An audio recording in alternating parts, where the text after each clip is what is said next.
You've been using the wrong dictionary. Right now, there's something in your life that everyone keeps calling impossible, that business dream, that healing you need, that marriage restoration, that addiction recovery, that financial breakthrough, and maybe you've started believing them. Maybe you've looked at your bank account, your medical report, your broken relationships, your past failures, and whispered to yourself, "This is just too hard. This is never going to happen." But here's what I need you to understand. The word impossible doesn't exist in God's vocabulary. In Matthew 19:26, Jesus looked his disciples straight in the eyes and said something that should have shattered every limitation they ever believed in. With man this is impossible, but with God all things are possible. All things, not some things, not easy things, not convenient things. All things are possible with God. Do you know what that means for your situation right now? It means that cancer diagnosis that has you terrified. God specializes in terminal cases, that addiction that's been destroying your family for years. God breaks chains that seem unbreakable. That dream you buried because people told you it was unrealistic. God resurrects dead dreams and makes them bigger than you ever imagined. Listen to me carefully. When God says all things are possible, He's not talking about your ability. He's talking about His ability working through your availability.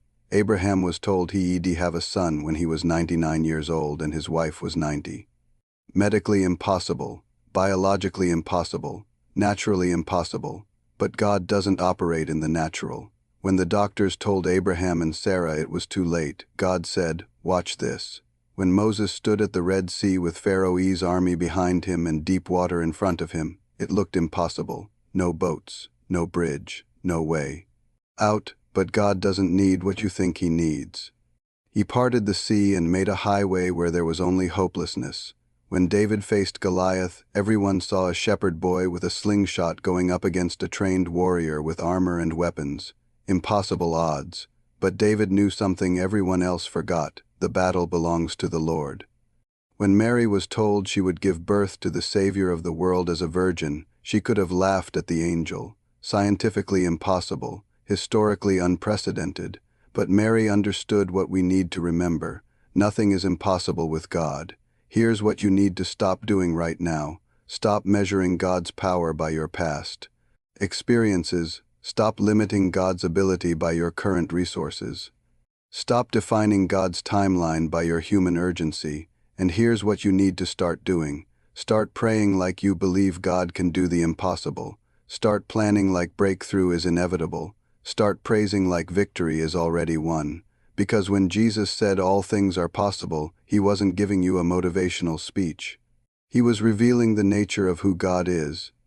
God is the God of the impossible. He creates something from nothing. He makes ways where there are no ways. He opens doors that no man can shut. He provides resources that don't exist yet. He heals conditions that have no cure. He restores relationships that seem dead and buried.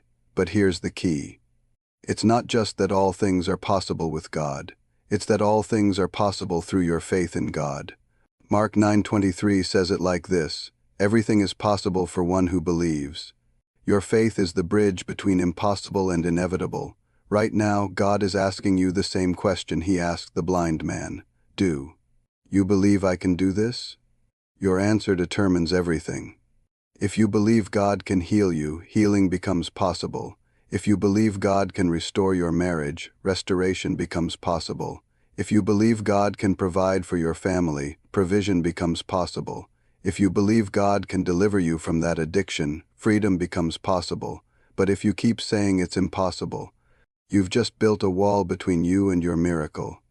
Stop building walls, start building altars. Stop making excuses, start making declarations. Stop rehearsing your problems. Start releasing your faith, because the same God who spoke light into darkness is the same God who wants to speak hope into your hopeless situation.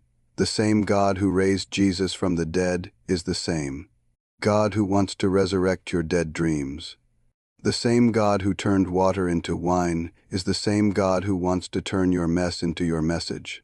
So whatever you're facing today, whatever looks impossible in your life right now, whatever everyone else has given up on, remember this: You serve the God of the impossible, and with him, your impossible situation is just his next opportunity to show off. Stop saying it can't be done. Start saying, God, show me how, because all things are possible with God. And that includes what you're praying about right now.